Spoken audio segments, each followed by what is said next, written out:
ever feel like some of the headlines that we talk about, Stacy, are like really evil Mad Libs? Every day.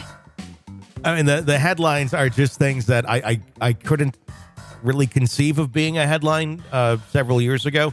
This one, North Carolina man convicted of beating elderly woman and burning her alive while she was on a Zoom call. Oh my God. I don't mean to laugh, but I've been part of Zoom meetings where there's multiple people on camera, and because we're required to be on camera, so you're held accountable. Yeah. And you'd see some weird stuff going on. Like if there were 20 people and, they're all lined up so it looks like Hollywood squares. So you're seeing just tiny squares. You can't quite see great detail because they're so small on the screen. Yeah. But you can see enough where you're like, what's going on there? What's the worst you've seen or suspected you were seeing on the Zoom call? Okay, so I worked for a veterinary company and I was working remotely. We were all on screen watching The Night Before Christmas. Oh, no, was it? Maybe it was The Grinch. It was The Grinch. We were all required to do some sort of thing where we're having to be on screen and take part in our holiday party. Yeah. And there was somebody in the upper right corner that I think was getting a little frisky. And I think they thought they'd turn their camera off, and they did not. How are they getting down and dirty, but it was enough like, we can see you. Like what was happening? Well, what? Go ahead. Her significant other had come on screen, and he was definitely starting to make out with her, and you could see that there was some motion going on. And it, like I said, it was so small in the upper right corner that you couldn't quite see, but you could see other people like kind of looking, and you could tell that they're going, what's going on? And then the camera got turned off. So I think at some point they went, uh-oh. Oh, oops. Whoops. Oh my God. Yeah. So that's the weirdest thing I've seen.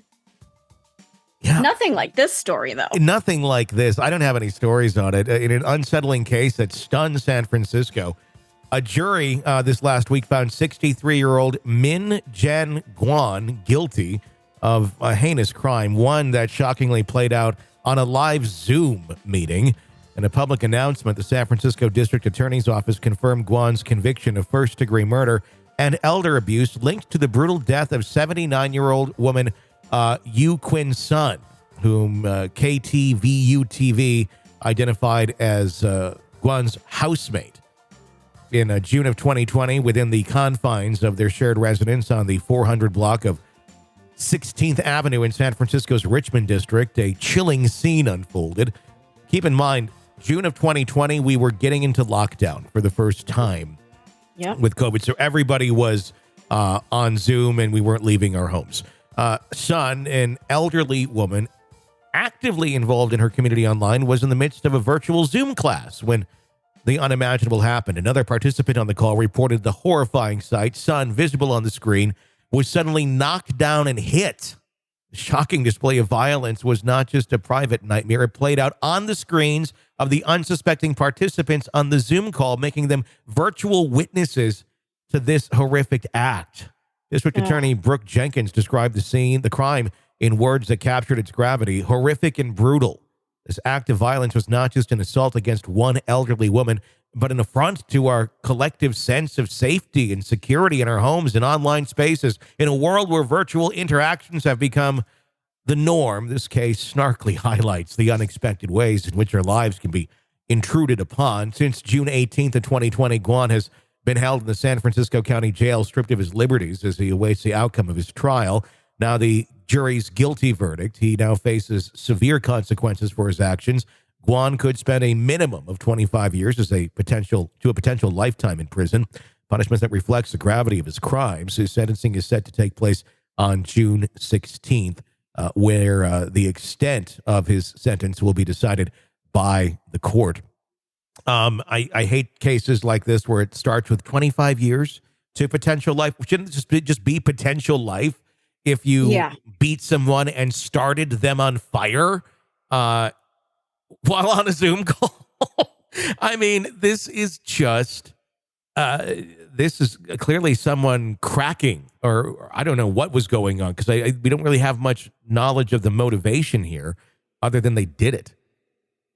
Well, they were housemates, and during quarantine, we heard a lot about how domestic abuse really increased because people were stuck. They couldn't go anywhere. It doesn't make up for it. It doesn't make it right, but it might give you a little more insight into, what's going on. People can't leave their homes. They may say, I love my significant other or my roommate. I care about them, but they're driving me fucking crazy. Yeah. Now, literally. Yeah. But I mean, this is horrifically violent.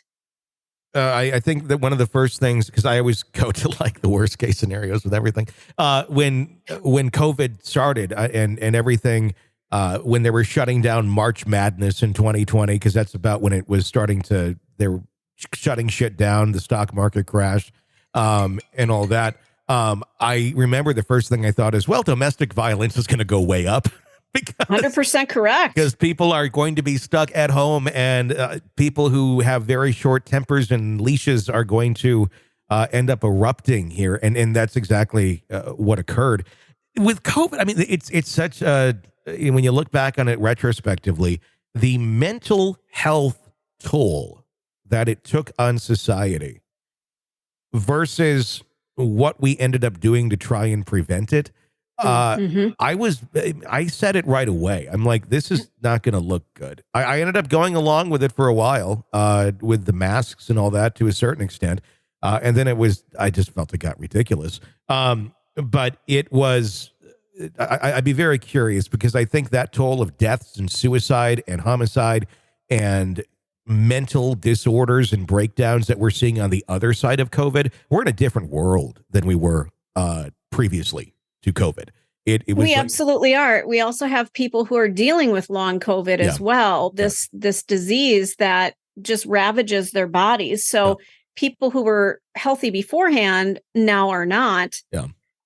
Because their body has been assaulted by this virus. We should have done a better job at stopping it. Well, even if you didn't have the virus, the mental toll that this thing took is going to be felt for generations to come. It's going to be like the Great Depression. The Great Depression, for example. Remember being a kid and you had a grandparent or someone or a great grandparent that kind of hoarded things or was kind of weird about some of the ways that they had their possessions or whatever, like little, idiosyncrasies that everybody's like, oh, that's okay. They lived through the Depression. And you're just like, okay, whatever. Like you did that. Like you do whatever you want to do to try and cope with life, because you saw some shit I never want to see.